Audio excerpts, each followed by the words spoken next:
नमस्कार, मैं शंभू कुमार सिंह और आप देख रहे हैं नेशनल दस्तक। शहीद आजम भगत सिंह की जयंती है। 1907 में उनका जन्म हुआ था। तब भारत अंग्रेजों के गुलाम था। भगत सिंह अंग्रेजों के खिलाफ लड़ते लड़ते जब उनको समझ में आया कि भारत जरूर अंग्रेजों के गुलाम है, लेकिन भारत में अछूत बनाकर, शूद्र बनाकर अपने ही लोगों ने जाति के नाम पर गुलाम बना रखा है।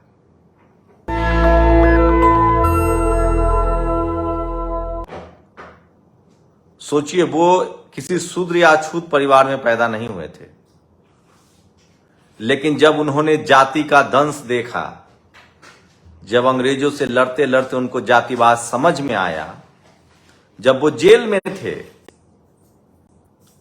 तो जो उनके सफाई कर्मचारी थे उनसे जो रिश्ते बने,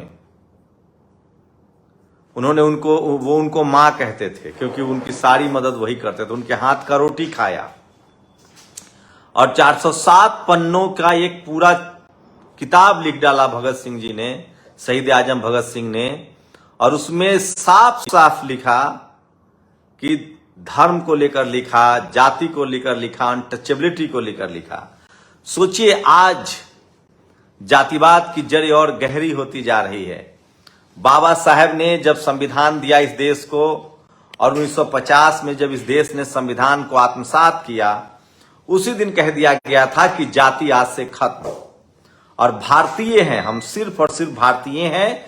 बस इतना किया गया संविधान में कि जो वैसे समूह जिनको जाति के नाम पर प्रताड़ित किया गया था, जिनको पढ़ने लिखने नहीं दिया गया, उनको बाबा साहेब ने SC ST OBC का दर्जा दिया। जिनको शूद्र और अछूत बनाया गया था, उन भारतीयों को जिनको जातियों में बांट दिया गया था, उनको SC ST OBC नाम देकर उनको कुछ अधिकार दिए। लेकिन आज भी सोचिए, आज अगर ओम प्रकाश वाल्मीकि होते तो क्या होता। आज क्या भगत सिंह, मैं वो पूरी बातचीत पढ़ के सुनाऊंगा कि आज भगत सिंह होते तो उनके साथ भी यही होता। भगत सिंह की वो चिट्ठी मैं पढ़ के आपको सुनाऊंगा जो कुशवाहा जी ने आज शेयर किया है, और लिखा है कि वो किस तरह से व्यथित थे।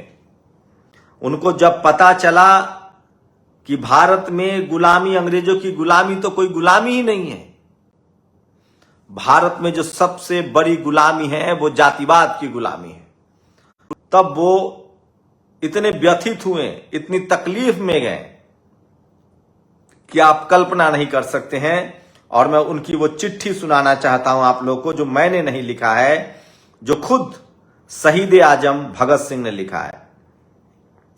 मुझे सबसे ज्यादा गर्व इस बात का होता है, और मैं कई बार अचंभित होता हूं कि जो बात आपको नहीं समझ, इस देश के अगर आप SC ST OBC हैं, शोषित वंचित समाज से हैं, अगर आपको जाति के नाम पर प्रताड़ित किया गया है, तो आप भी इस बात को नहीं समझ पाते हैं, क्योंकि ये समझ में ही तब आता है जब पढ़ते लिखते हैं। और शहीद आजम भगत सिंह को ये बात समझ में आ गई थी, क्योंकि वो पढ़ाई में भी बहुत ही मेधावी थे। तो वो चिट्ठी पढ़ के सुनाऊंगा। सोचिए, लाला लाजपत राय के साथ साइमन कमीशन गो बैक का उन्होंने नारा दिया। साइमन कमीशन भारत में जाति उत्पीड़न के आकलन के लिए आई थी। ये सब कुछ उनको रियलाइज हुआ, और उसके बाद उन्होंने जो चिट्ठी लिखी है वो मैं पढ़ के सुनाता हूं। आज 28 सितंबर 1907 भगत सिंह का जन्मदिन है। वह विगत सदी के असाधारण योद्धा, विचारक, पढ़ाकू और क्रांतिकारी हैं। विश्व क्रांति के तमाम ख्याति प्राप्त नायकों में से किसी मायने में कमतर नहीं है। उन्हें भारत का चे गुवेरा कहा जाता है, तो लेनिन की समकक्षता उनमें दिखती है। मात्र 23 साल 5 महीना और 26 दिन की छोटी सी उम्र में विश्व साहित्य, संस्कृति, राजनीति, दर्शन का अध्ययन उनकी क्रांतिकारी मेधा का प्रमाण है। भगत सिंह ने ज्योतिबा फुले और डॉक्टर अंबेडकर की तरह अछूतों की त्रासदी और मुक्ति का गंभीर प्रयास किया। उन्होंने इस अमानवीयता की जड़ पर प्रहार किया, जातिवाद और उसका शोषक सनातन धर्म की असलियत को सामने रखा। क्रांति कोई भटके दिमागों का फितूर नहीं, विचारों की शान पर तेज होने वाली तलवार है।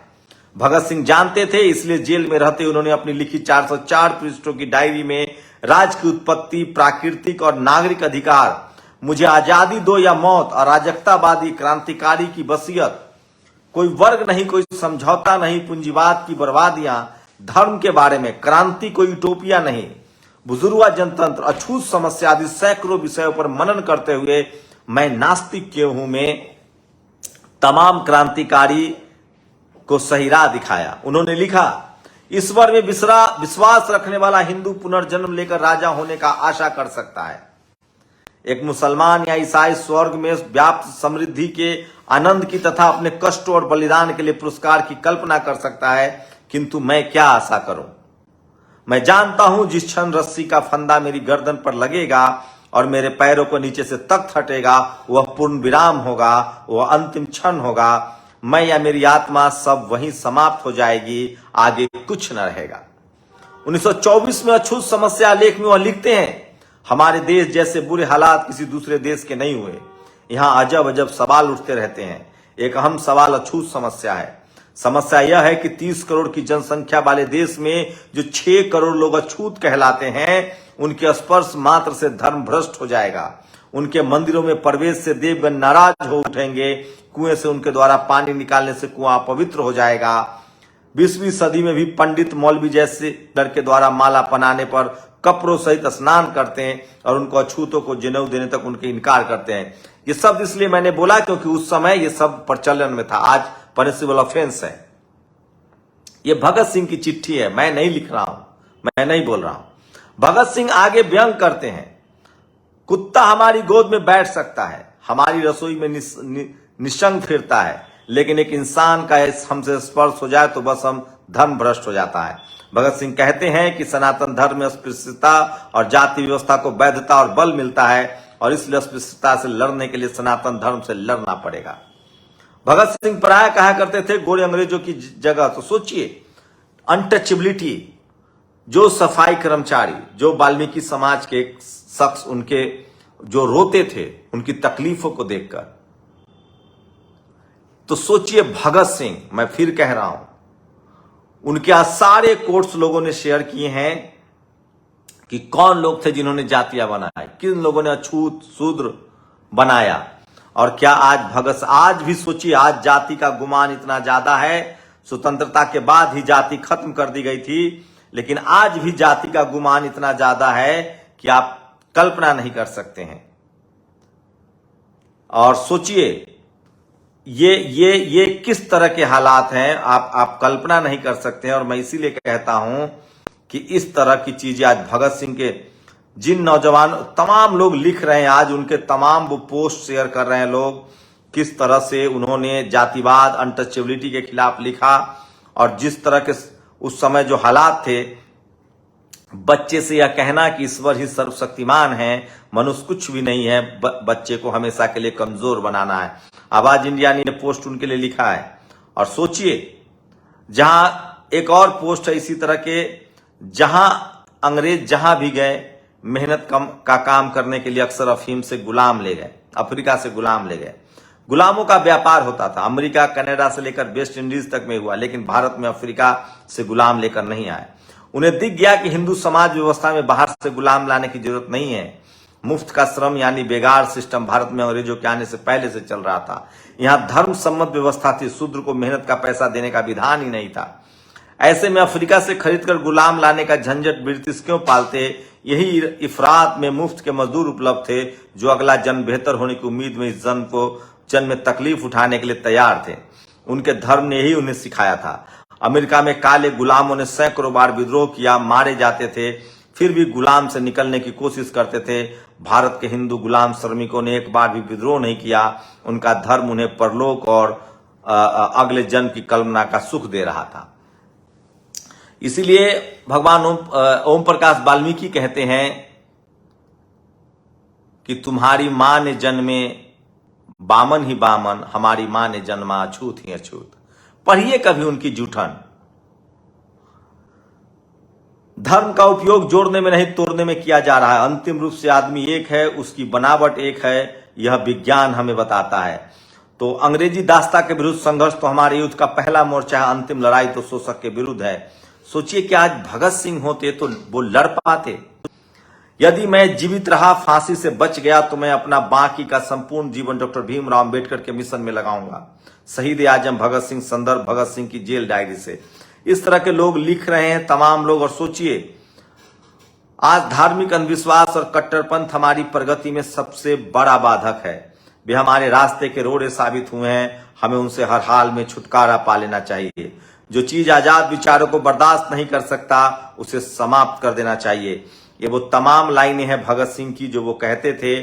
और आज क्या हालात है, आज जातिवाद बढ़ता जा रहा है, क्यों जो सत्ता में लोग बैठे हैं वो जातिवाद के पोषक बने हुए हैं। बाबा साहेब ने जातिवाद को खत्म कर दिया था। और मैं इसीलिए कह रहा हूं कि ये समझना पड़ेगा कि आज भगत सिंह होते तो वो पहली लड़ाई जातिवाद के खिलाफ लड़ते, गैर बराबरी के खिलाफ लड़ते। लेकिन आज लोग जाति व्यवस्था को बनाए रखना चाहते हैं। और हम जैसे लोग जो जातिवाद के खिलाफ लड़ रहे हैं, हम लोग क्या चाहते हैं कि हम सिर्फ और सिर्फ भारतीय हैं।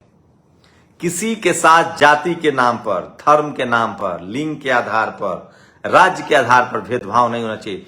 कैसे बनेगा भारत एक मुल्क, देश?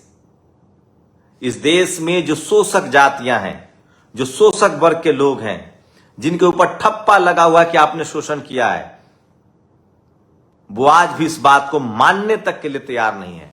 अमेरिका में एक जो कानून है ब्लैक के खिलाफ, श्वेतों के खिलाफ, ब्लैक के पक्ष में, वो नस्ल का जो नस्ल भेद का जो कानून है, वो वहां इसलिए उन पर कानून लागू होता है गोरों पर कि उनका इतिहास रहा, उनके पूर्वज, उनकी नस्लों ने रंगभेद किया, इसलिए वो कानून उन पर लागू होता है। भारत में जो जातिवाद का कानून है, जातिवाद के खिलाफ जो कानून है, उसको मानने के लिए तैयार नहीं। और सबसे बड़ी विडंबना है कि भारत में जातिवाद तब तक खत्म नहीं हो सकता है जब तक बाबा साहब का डाइवर्सिटी न हो, जब तक हर जाति के लोग चेक एंड बैलेंस नहीं होंगे। यहां इस देश में जो शोषक जातियां हैं, जो शोषक वर्ग है, जो मनुवादी हैं, जातिवादी हैं, ब्राह्मणवादी हैं, उसी के हाथ में सिस्टम है। और वो अपने कास्ट प्रिविलेज को, वो अपने जातिवाद को, वो अपने जातीय स्वार्थ को छोड़ने के लिए तैयार नहीं है। और यहां तक कि वो उसके खिलाफ सुनना तक नहीं चाहते हैं।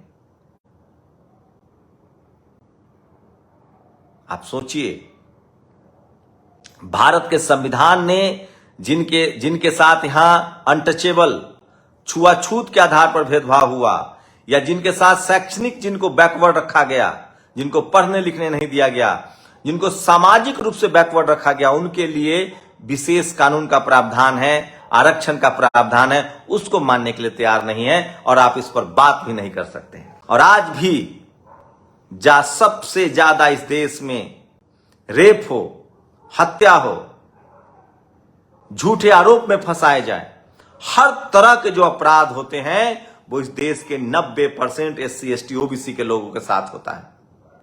रोज मुझे हजारों कॉल आते हैं। भारत में सबसे बड़ा आतंकवाद जातंकवाद है, जाति के आधार पर होने वाला नफरत है। और ये बात भगत सिंह उस समय समझ रहे थे, फूले समझ रहे थे, पेरियार समझ रहे थे, बाबा साहेब समझ रहे थे, कबीर साहब समझ रहे थे, रविदास महाराज समझ रहे थे, संत गाडगे समझ रहे थे, रामस्वरूप वर्मा समझ रहे थे, मान्यवर कांसी राम समझ रहे थे, ये तमाम महापुरुष समझ रहे थे। लेकिन आज आप बोल नहीं सकते हैं। लेकिन मैं फिर कह रहा हूं, इन तमाम महापुरुषों के दौर में आपके पास कोई प्लेटफॉर्म नहीं था जिससे आपका विस्तार हो सके। आज आपके पास सोशल मीडिया है, यूट्यूब है, ट्विटर है, फेसबुक है। हर गैर बराबरी के खिलाफ, हर अन्याय के खिलाफ लड़िए, बोलिए, तभी आपका संवैधानिक अधिकार मिलेगा। और इसलिए कविता चाहता हूं कि आपको जाते जाते सुना दूं एक लाइन, जो आजकल कविता को लेकर बड़ा बवाल कटा हुआ है। तो मैं रामाशंकर विद्रोही का वो कविता, मेरा सर फोड़ दो, मेरी कमर तोड़ दो, पर ये ना कहो अपना हक छोड़ दो। आजकल कविता पढ़ने पर भी पाबंदी है, इसलिए मैं बोल रहा हूं, मेरा सर फोड़ दो, मेरी कमर तोड़ दो, पर ये ना कहो अपना हक छोड़ दो। आप लोग अपनी प्रतिक्रिया जरूर दीजिए। शुक्रिया।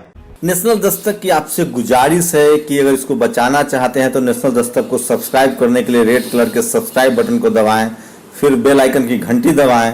नेशनल दस्तक को बचाने के लिए बहुत जरूरी है कि हर खबर को शेयर करें, लाइक करें, कमेंट जरूर करें।